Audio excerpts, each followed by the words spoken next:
Alright, how's it going everybody? Jason from Toadstool Gardens, and today I'm going to show you guys how I plant my pepper seeds, super hots, my tomatoes. I pretty much plant most of my seeds like this except for seeds that require light to germinate. I usually don't put anything on top of them. So I'm going to show you exactly how I do mine. First I start with these recycled like cookie containers. These are great. And then you want to get yourself some non-fertilized potting soil. Put that in a bucket and mix it up with some water so it's a little moist, so you're not waiting for all that potting soil to absorb all the water. Just going in here. I like to pull out all the little bigger chunks here. Just makes it a little easier for separation down the road. I usually go 2 to 2.5 inches because this will condense down a little bit once it gets a little more wet.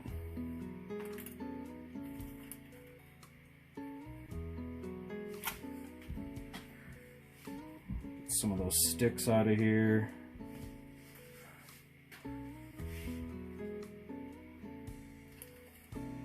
Just make sure it's relatively even all throughout.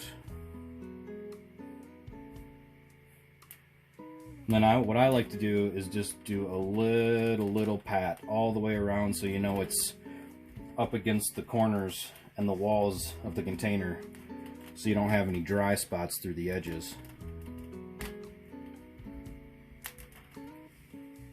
Alright, so we've got our soil in the container. Pat it down, we got the level we like. Maybe add a little more right over here. Alright, I'm going to plant some white UFO seeds today.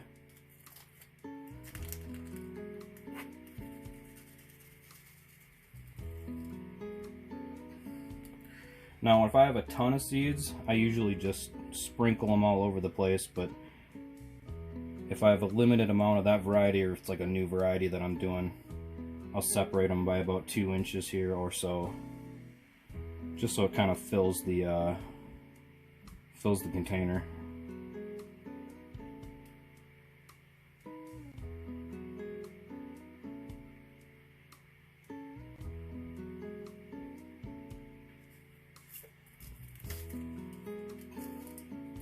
Now I do recommend wearing gloves when you're doing super hot seeds or hot pepper seeds because capsaicin oil will get on your fingers from most seeds. My fingers are pretty tolerant to it, and I usually just use a little bit of hand sanitizer with rubbing alcohol in it and then soap up with Dawn. It usually comes right out. But you'll definitely know if you rub your eyes or something.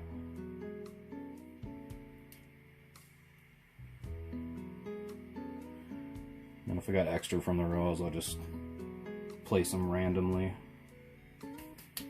Alright. So we'll give these seeds a little tap. Watch out, they can stick to your finger and move around. Push them down just like a 1/4 inch or so, wiggling your finger so it doesn't stick to your finger. And all of a sudden you have 2 or 3 seeds in the same area, which isn't always a bad thing, but oh, see right there.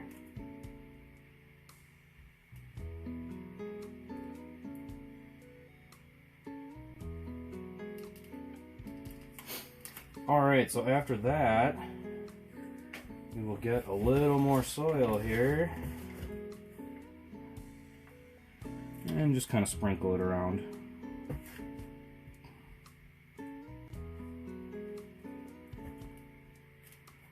I like to cover them up about a 1/4 inch. You don't want to really go much deeper than that.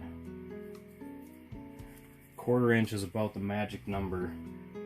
If you go any lighter than that, and when they germinate, you're going to get a lot more helmet head, and that's when the seed gets stuck on the plant, and you know that can be fatal. A lot of times you can get it off with spraying it with some water, but if you tear those seed leaves, it's probably over. So it's best to just keep that humidity dome on, let those seeds sprout and shed that seed shell by itself.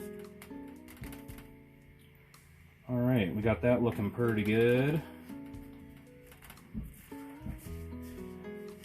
And we're going to go ahead and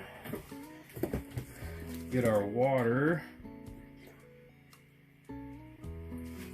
Now, I like using these little Gatorade cups. This one's like 4 or 5 years old, but you put your 2 fingers over the end, you can just completely control the flow.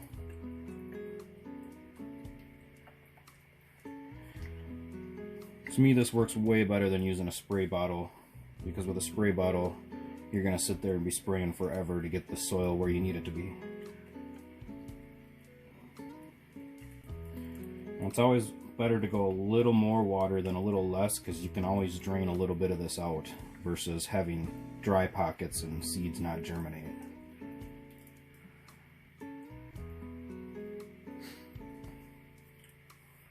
Now, if you found a better way to do it, I mean, that works for you, that's awesome. Go ahead and do that. Whatever works for you. This is just how I've been doing it for many years now.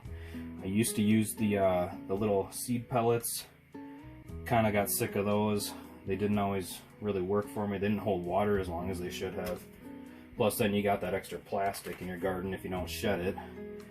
This is really nice because once these sprout, you can just basically break them off like pellets.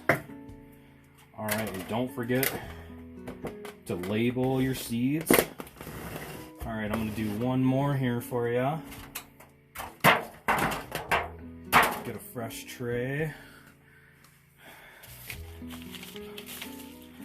Find some more seeds here.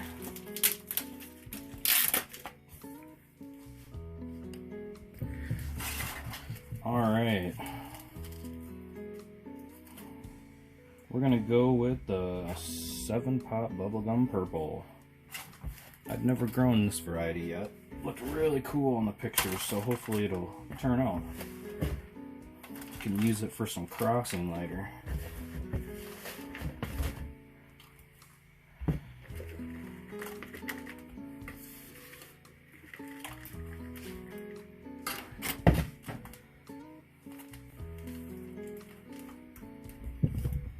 Oop.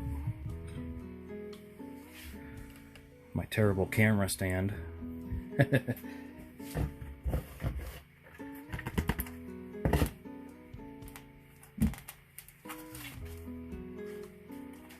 we'll do a little patting. Looks like I'm gonna need a little more soil.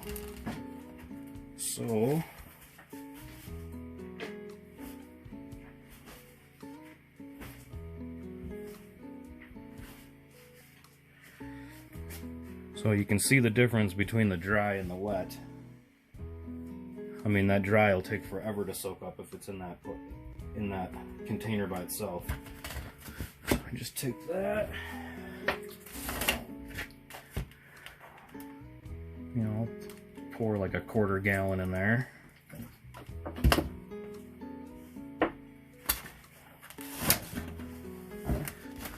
And then just kind of mix it up with your hands. Boy, this stand is terrible.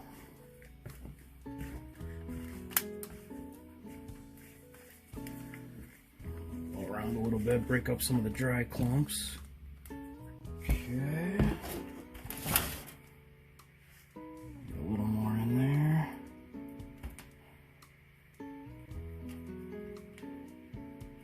And I do pretty much all my seeds like this. Peppers, tomatoes, sweet peppers, super hots. I treat them all the same way. One thing I don't do in the trays is like melons and vining plants like that. But there's just not enough space for them. I start those in 3-inch pots in the greenhouse and they're usually rolling within a couple of weeks. Alright. We will mark our container.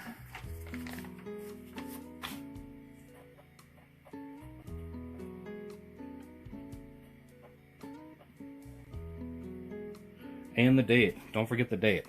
You want to put that date on there so you know what time, when you germinated or when you planted versus germination time. Because I usually give mine about 60 days. and then I'll call it. Although I've had pepper seed germinate a year after I planted it. Basically, I dumped the seed after about 60 days into a compost bin I have in my grow room here, and sometimes I'll use that soil for transplanting a year later. I don't ever use that for seed because if something else comes up, you know, you could have a different variety or whatever. But a lot of times that seed will germinate the following year when I'm transplanting stuff out of the compost. It's pretty nuts how that cycle can work. But I usually don't let it go more than 60 days.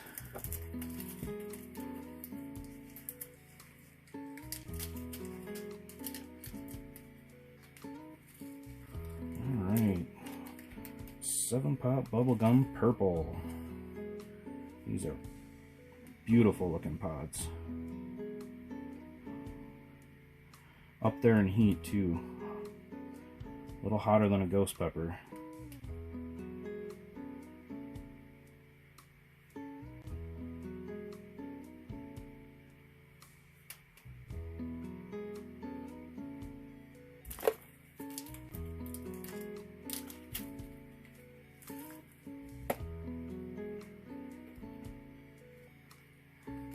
Now once your seed is planted, always want to make sure these stay moist, because if you go too long and these are moist once and then they dry out, you could easily kill the membrane inside the pepper seed.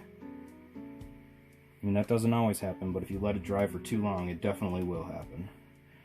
So you always want to keep these moist. I mean, these little trays work excellent because, I mean, I don't even water these until they start sprouting.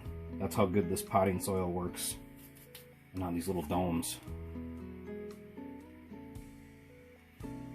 Alright, get these pushed down just a hair.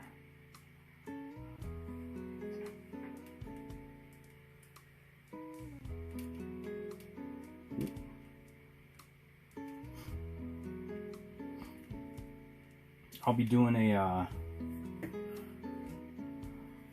update here probably in March again of what all varieties I'm gonna have for sale this spring 2022 for plants. Right now I've got in the neighborhood of I think it's 50 or 60 varieties of super hots and mild peppers. I haven't even planted my sweet peppers yet. I'll probably have 10-15 varieties of those available. And then tomatoes will probably start in March, early March, late February, depending.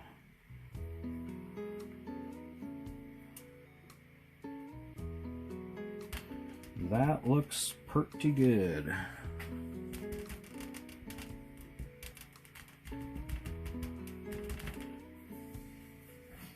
Alright.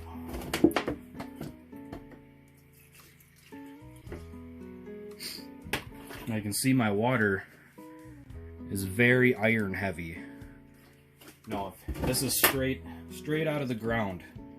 I have a well, but I have a spigot set up before it even goes through the filter or the well or anything. It goes through a mild filter on the pump, but otherwise this water works excellent for me. But if you're having germination trouble and you're using like just faucet water, the salt from your water softener can affect germination and even plants.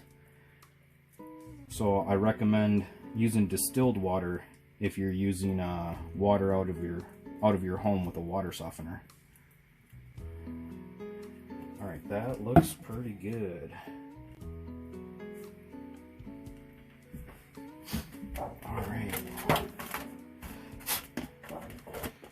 shut that in. And now you want to find a spot where you have enough room to germinate. Looks like we got a spot right there. Heat mat's already nice and warm.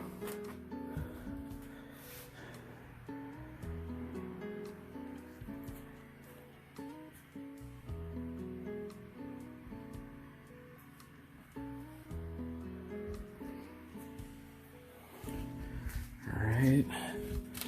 A lot of times I will I'll cover them with a dish towel just to get a little extra heat on them. You can see those are full of moisture. I actually come in and every day I'll vent these. You know, I'll go like this a couple times right here. I'll probably do that 3-4 times a day just to release that bad gas inside there, even though a lot of them do have like the little holes in here. But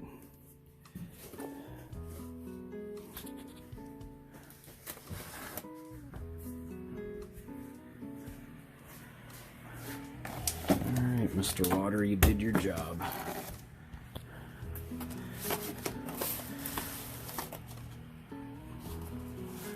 Right on that heat mat, nice and warm. Most of these heat mats get 10 to 15 degrees warmer. This variety, this one is, I believe it's a 25 watt, so it's quite a bit warmer. So always check the wattage on your mats, because if you're over 20, you're gonna have to monitor it a lot more, or have your fan going, you know, not necessarily on it, but just so it can get some airflow. Otherwise it's just gonna rot there. It's just gonna cook the seed right up.